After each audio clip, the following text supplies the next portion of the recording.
Atlas knows about love, and the DDA betrayed him, but Atlas is the one who betrayed him. Jason looks at the picture frame while saying Atlas said best friend stays forever, but he's a liar.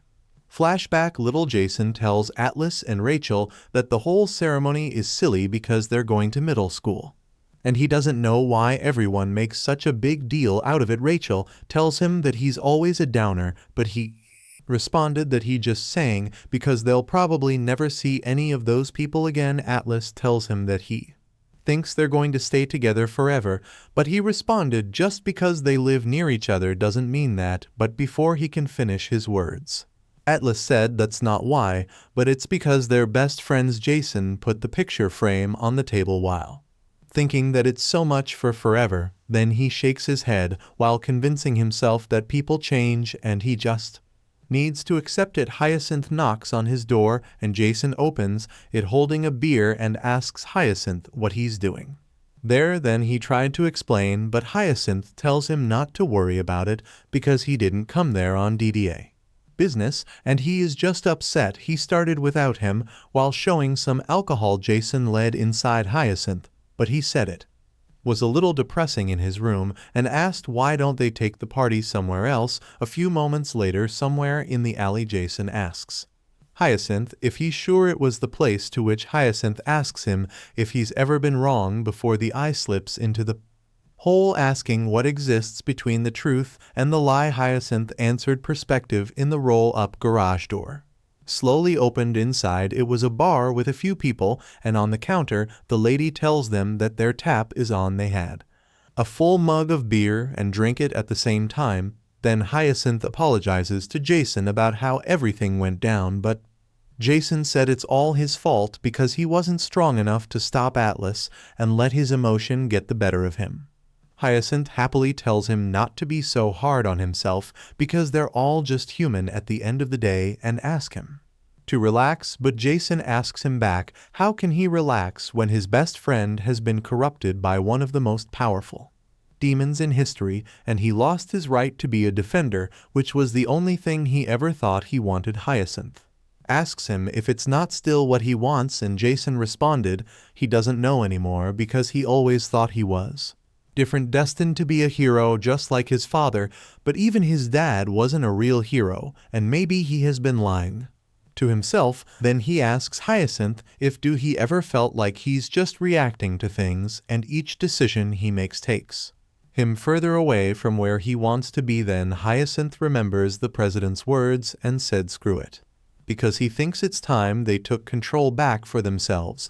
Then he said there's a poor area in the city that has seen triple the amount of demon attacks in the last year, and he asked the president to let him investigate it, but he forbid him from going anywhere near the place. Then he pointed at Jason while saying he's under the radar now and everyone thinks he's suspended. Jason was shocked and asked Hyacinth if you want him to defy direct orders from the DDA. But Hyacinth just asks him back if that isn't what a true hero would do, fight for justice no matter what it costs. Jason shakes his head while saying it's impossible and he doesn't even have his Imperium, but Hyacinth showed his Imperium while saying good thing he's a commander. Meanwhile in the forest, Atlas and Sasha were in the lake exhausted.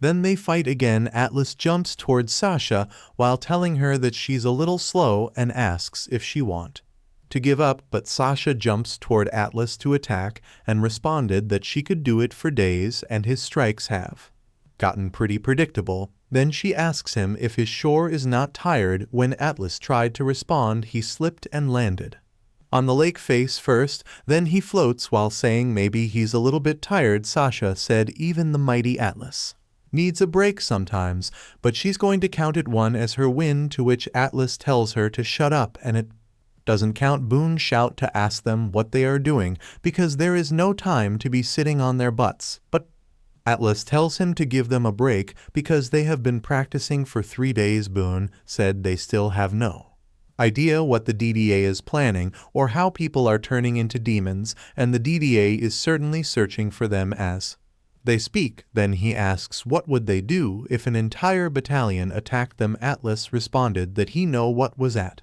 Stake that's why he's sick of hiding in the forest, then shouted that Sasha and he have been fighting non-stop since they arrived there, and he haven't felt he activated the Shroud of Darkness, to which Sasha agree and said they need to.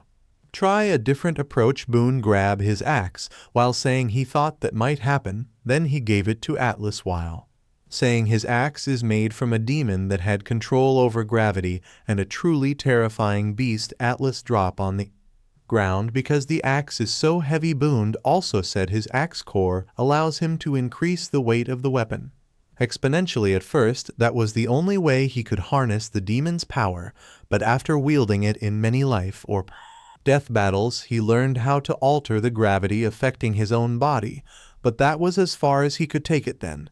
He tells Atlas to imagine what happened to him with some sort of heightened version of the bonding, creating a deep connection with his Imperium and granting him a massive influx of control over its demonic power. Then he grabs his axe while saying if they really want to recreate that feeling, he thinks there is only one thing they can do. Then he smack Atlas using the back of his axe, which made Atlas thrown away. Sasha was shocked and asked Boone what the hell are he doing and if he loses mind, but Boone responded that it's what it takes if they want to force Atlas to the next level. Then he jumps while saying he has to beat it out of him. On the other hand, Atlas, who's thrown away, wonders did he just get hit by a truck. Suddenly Boone appeared in the sky while shouting here he come, which made Atlas confused and shocked. Boone landed on the ground while saying he used the blunt side of his axe for that first attack, but he won't do him that courtesy again. Atlas asks him, what are ye talking about? Boone swing his axe back while asking Atlas, how do we plan on fighting against commanders if he can't even defend against an old man like him? Then he attack Atlas. Fortunately, Atlas block it using his sword while responding that it's ridiculous because he doesn't want to fight him. The force of the attack made Atlas sink to the ground while Boone asked him what is he going to do if he has to turn his blades against Jason, and what choice would he make? Atlas phases the axe and jumps onto it while responding he doesn't want to choose because he's going to save Jason and stop the DBA while he tries to attack. Boone grabbed Atlas's hand and was about to slam him while shouting that isn't good enough. Then Atlas was slam on the ground hard, throwing the little girl's blanket in the air. Boone looks at it while asking Atlas if his resolve was really that fragile. Then he sliced the little girl's blanket, which made Atlas see the little barrel. Then his Imperium power activate and his aura circled around him. Boone tells Atlas that he has done it, but the shadow demon's core power absorbed Atlas and slowly shrinks, which made Boone panic. On the other hand, Atlas wonders if he's inside the Shroud of Darkness and why can't he sense Boone. Then he looks down wondering where he is. He looks down carefully and thinks wherever the place is, it isn't anywhere on Earth. Then he checks his sword in his back and looks around wondering how the hell he's supposed to get out of there. Suddenly something behind him slowly formed, and a few seconds later a demon was formed. Atlas faces it while guessing that he'll have to fight his way out. Then the demon attacks him using its tentacles. Meanwhile, in Earth, Sasha was shocked and asked Boone, what do he mean by Atlas disappeared? Boone responded that the black hole thing was growing out of Atlas, but when it shrunk into nothing and Atlas was gone. He also said he was right that Atlas needed to be pushed harder, but maybe he took it a little too far when he sliced through the blanket. Sasha angrily asks him if he really destroyed the blanket. Then she walks away, to which Boone asks her where she's going and if she isn't going to help get Atlas back. Sasha responded that Atlas will be fine and she can't just wait around forever. Then she looks back and shouts that she was going to find Neil because someone needs to figure out where the lab is. Boone said she doesn't even know where Neil is, but Sasha just said she'll have to figure it out while thinking that she won't be left behind. Meanwhile, Atlas sliced the tentacles, but they just regenerate and attack him again. Fortunately, he avoided it. Then he looks at the demon knowing that he has to get in close. The demon attacks him again, but he jumps up, landed on its tentacles and looks at it. Then he runs toward it while slicing all the tentacles that attack him. He jumps toward the demon's head and cut it off, but the monster just regenerates another head, which made him angrily think the demon doesn't know when to die. Then he throw his sword at the demon hand while thinking that he'll make sure it stays down. Then he gathers his power while confidently thinking that he won't give it a chance to regenerate. Then he jumped toward it, knowing that if the head didn't work, he'd just have to aim for the heart. The demon attacks him using its sharp tongue and hit his shoulder. While he hit its chest, Atlas angrily thinks a hole in his shoulder isn't enough to kill him. Then he grabs something inside of it, wondering if it's a demon core because he has never seen one in real life before. The demon slowly rapped on his hand, which made him shocked and asked why are it still alive. Then it slowly creeps on his face. A few moments later he wonder what happened to him and if did he die. Then he saw himself fighting against the demon. The frog demon attacked him and he avoided it, but its attack hit the building. The kid was holding on to the building, calling for help, and the kid's mother, who's on the ground crying, begging to help his son. Atlas tells his past self to move and save the kid, but he just stands still looking at the kid and turned back to look at the running frog demon. Then he walks out, letting the kid fall out of the building. Atlas thinks is the coward. He's the one who is a fake hero because all he ever cared about was revenge, and it is what he deserves. But then he convinced himself not to give up because people and the whole world are counting on him. Then he grabs tightly the demon core, convincing himself that it's not about what he deserves and he won't let himself die. Meanwhile, in the city, Sasha was looking at Atlas's poster, wondering why the DDA hasn't announced that she was corrupted as well when she was just as much of a threat as Atlas. Then she angrily thinks not that she cares. Then she continues to walk, realizing that he just distracting herself and she needs to find Neil. Then thinks if she was a demon-loving bastard, where would she be? Then she sadly thinks maybe Boone was right and maybe there's no way she can do it on her own. Then she walks away. Then someone tried to grab her. Then someone touched her shoulder, which made her look back in shock and saw her mother. Her mother said her little Sasha have grown into such a beautiful woman, to which Sasha responded thank you in stuttering words. Her mother told her that time passes so quickly when she gets to his age. Sasha apologizes because she hasn't been around lately. Her mother said she understand because her daughter has become a famous hero, so how could she possibly complain? Then she asks Sasha what are she doing in that outfit of hers and if shouldn't she be off hunting demons. Sasha responded that she got the day off,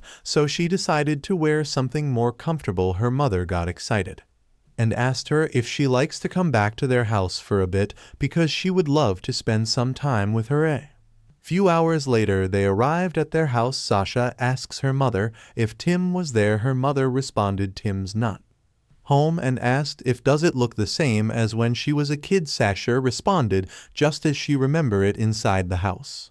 Sasha asks her mother how have she been and if she's able to find a job. Then she said she would be happy to send some money if she needed because the DDA gave her more than she know what to do with and she doesn't have the time to spend it even if she did. Her mother responded the money has been in a little tight lately, but she doesn't have to worry about her. Sasha said if her dad was still around, he would never let her live like this. Her mother sadly responded that she loved her father, and she still does, but Tim was there for her when she needed him, so she doesn't understand how hard it is to be on her own. Sasha gets angry and asks her mother how could she say that because she had been alone her whole life and Tim only made it worse because he doesn't care about them since the day her mother brought Tim into their house. All he ever cared about was himself. He abused her mother, and yet her mother always defended him even though she heard them fighting every night. Her mother never stood up to Tim,